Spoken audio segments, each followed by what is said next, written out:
Hey everyone, it's Lynn again from Mutiny Ranch. I am in the Mutiny kitchen and we're still finding ways to use our bread machine. Um, I'm recording this on March 23rd, 2020, so we are in the midst of a pandemic. Most of us are now staying at home. Grocery stores are being depleted.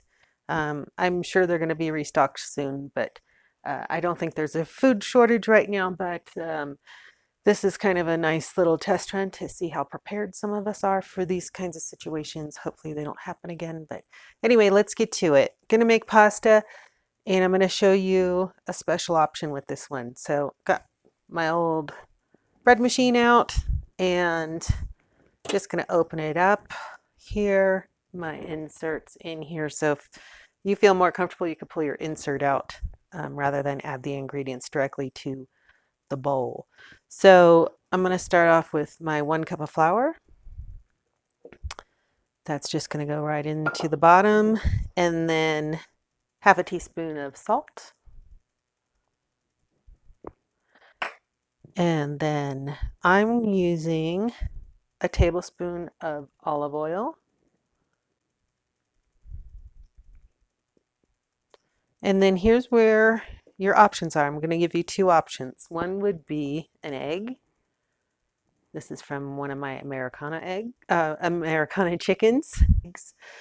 But I know eggs are kind of running out in a lot of places, so I wanted to give you an option. And this right here is called aquafaba. And this is the liquid you would normally drain off of a can of beans. So at least looking at the grocery store shelves, a lot of people out there have a lot of canned beans. So if you do, and that's all that you have, you could, every time you go use your beans, drain the liquid off, but reserve it. I put mine in an ice cube tray and freeze it. Once it's solid, I put the cubes into a Ziploc bag in my freezer. Each cube is equivalent to roughly 1 egg. Generally, the rule of thumb is 3 tablespoons of aquafaba equals 1 egg. And so that's what I'm going to use. I made homemade garbanzo beans in my pressure cooker, and this is the liquid that was left over. So you can use homemade beans, like dried beans that you cook. Just reserve that liquid, and it gets kind of gelatinous looking.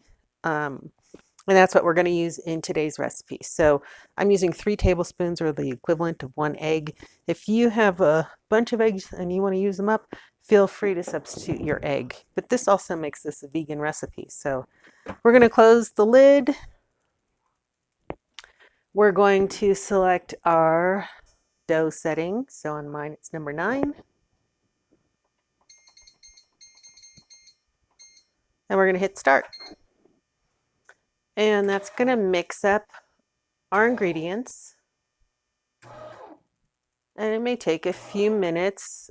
For my bread machine, I think 6 minutes. The first 6 minutes is kind of a mixing cycle. I do have on hand an extra 2 tablespoons of water. So if it looks like it's not turning into a dough, slowly add water, maybe a teaspoon at a time, until you have a nice firm dough. It should not stick to the sides. So we'll check back in a couple of minutes.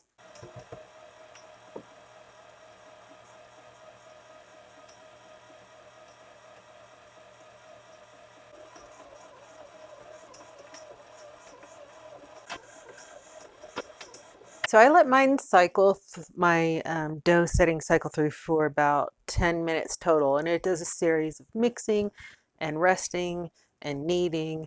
And then it rests again, and then it kneads again. And then after about 10 minutes, I turn it off and let it rest. So just let the dough rest for the next 10 minutes.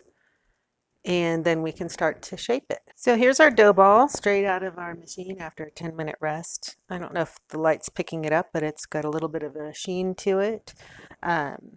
We can take just a small piece off. And if you don't have a pasta machine, it's okay. Just roll your ball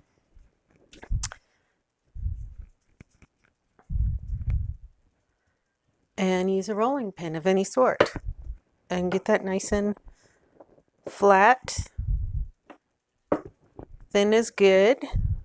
Just think about how thin noodles are, or sheets of pasta.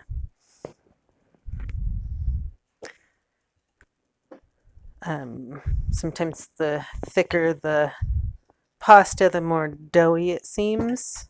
So you want a nice thin sheet.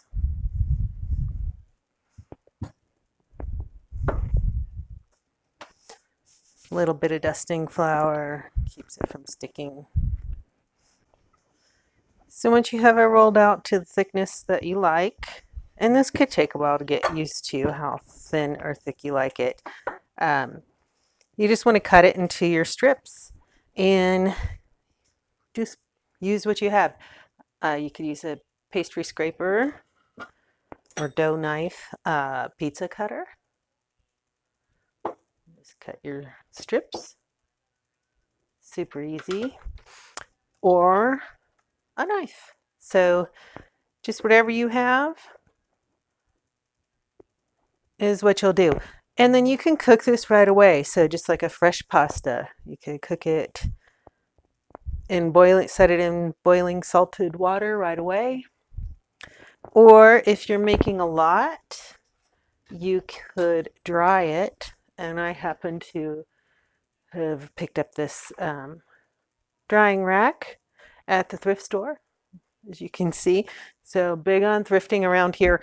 But if you don't have one, that's okay. You can just drape it over anything. You can even clean off a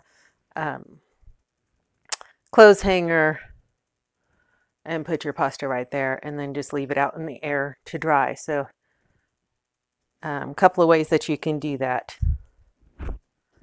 And then of course, if you have one that has also been collecting dust, it's a nice time to get out that pasta machine and have a little fun. Mine has a couple settings. I can do like a linguine or a spaghetti size one, and then I have a ravioli maker too. So you can have a little bit of fun with this and get you some homemade pasta, and you may never want to go back to store-bought. So again, a nice thing to do, nice thing to have on hand, be prepared should we have these kind of hard times again, but also a great skill to have.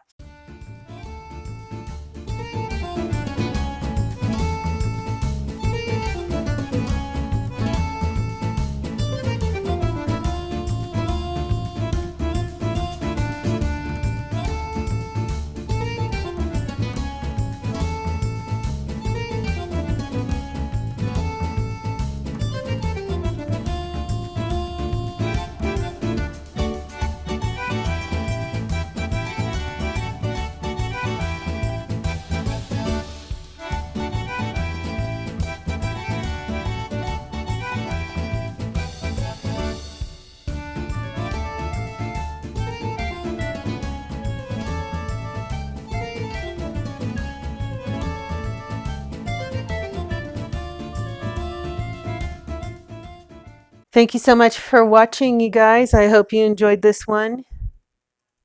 You can follow us on Facebook and Instagram at Tales from the Mutiny. Hit that subscribe button here on YouTube and that little bell. And that little bell will send you a notification every time there's a new video. And you guys take care of each other. Take care of yourself. We'll see you next time.